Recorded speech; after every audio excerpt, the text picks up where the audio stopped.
Welcome to Applications of Deep Neural Networks with Washington University, looking at PyTorch.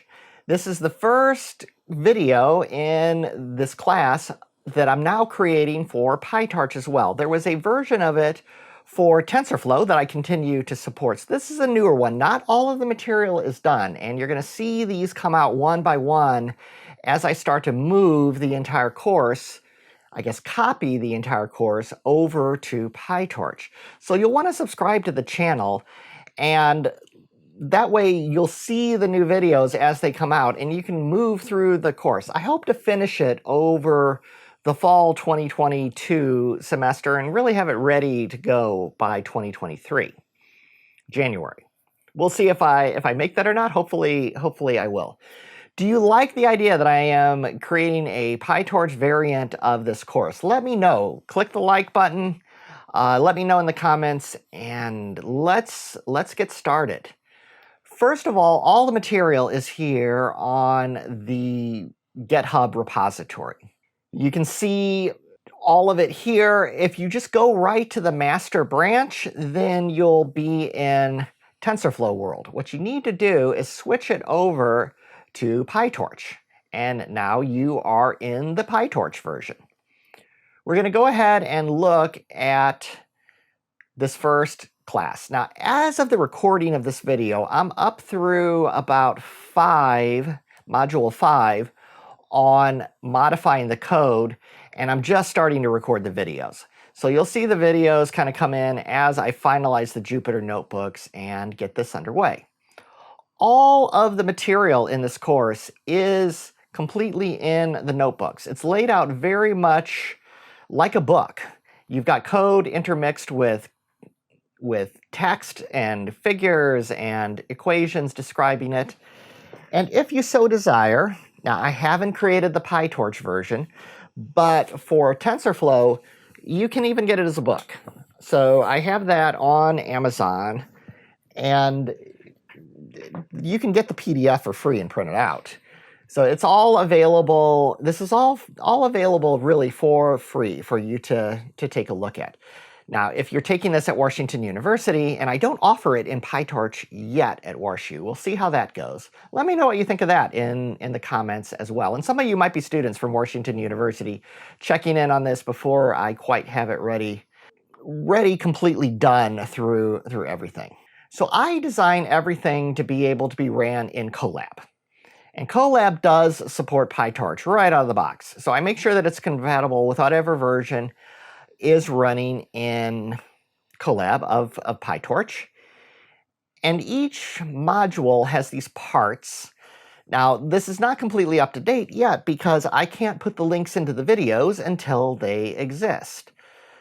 So I'm going to keep adding videos and updating these. Once I've recorded the video for part 5 of each module, you can pretty much figure that module is done. And I'll be posting updates to this also on Twitter as I go. So follow me on that as well. You'll be able to see where everything's going. Here I check to see if Colab is there. And just an overview, we're learning about deep learning. So deep learning is very different from traditional machine learning models like support vector machines, random forest. Now, some of the pure statisticians are moaning now and telling me, oh, it's all stats. And yeah, it is. But computer science trumps all of that. Fundamentally, it's all assembly code. So whatever. It's the levels of abstraction. But what really separates deep learning from the other models is computer vision.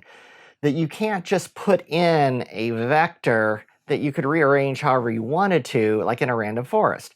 If you make the first input of a random forest and you swap it with the 100th input, it doesn't matter to the random forest. It's tabular data. And often you would transform the images into tabular data so that the random forest or other model could deal with it. But we're going to deal with this unstructured data of computer vision and time series and all of these just going directly into the neural network.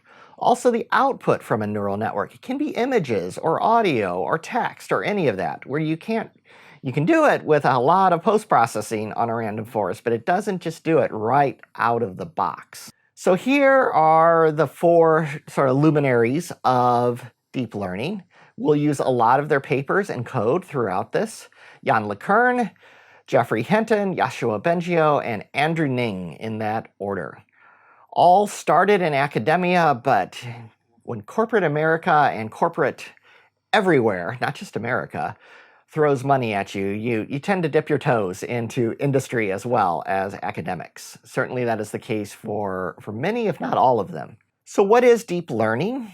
In traditional software development, you would take your input data, you'd write a program, feed it to the computer, and get the output.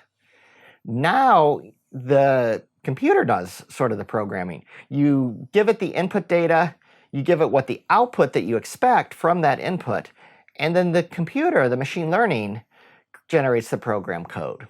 This is completely Pollyanna, though. You still have to do a lot of pre-processing, a lot of post-processing on things. AutoML, other things like that are certainly making a lot of the ML ops easier for you, that you write less and less program code. But the idea that the machine is going to just write the code for you, not exactly how it's going to happen, but it can very accurately learn how to produce the expected output from the expected input, from the provided input. Machine learning, particularly with deep learning, deals very well with computer vision, also tabular data, although XGBoost and others really do this better than deep learning. So tabular data is great. We're going to see how to do it, but it's not really the best thing in the world for deep learning. Natural language processing, reinforcement learning, where it learns steps like a game, time series, things occurring over time, and generative algorithms, where you're generating images and other things from the input. We'll deal with regression, classification, and beyond. Traditional models, you thought of them as regression, maybe multi-regression, classification. Regression is where input comes in and number comes out. Classification is where input comes in, well, also a number comes out, but typically a class that you're finding the input fits into. We use Python because Python is absolutely probably the dominant language for machine learning. Now, unless you're going to go lower level and truly build some of these algorithms utterly from scratch, you might use C++, Fortran even. But for the higher level, we're going to use Python. Python pretty much has a lock on that. I've seen other languages always popping up, like Julia and even JavaScript and others. They're getting a lot of the libraries available, but for now, Python is where the machine learning game is at. That will certainly change in the future. No language stays on the top forever. Believe me, I've been doing this a long, long time. There was a time when I thought you would pry C++ for my cold, dead hands, but I just don't want to program everything down at that low of a level. C++ is great, but... And then I give you this code here. This lets you check your environment. So you can see if you have a GPU available, if you're using a Mac, you have an MPS available.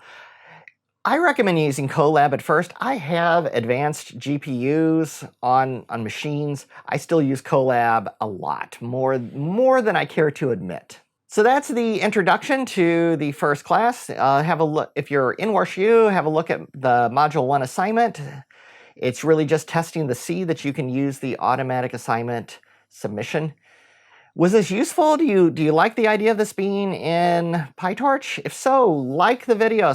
What do you do? Smash the like button and let me know in the comments what you think, and subscribe to the channel so you can follow along. Thank you very much.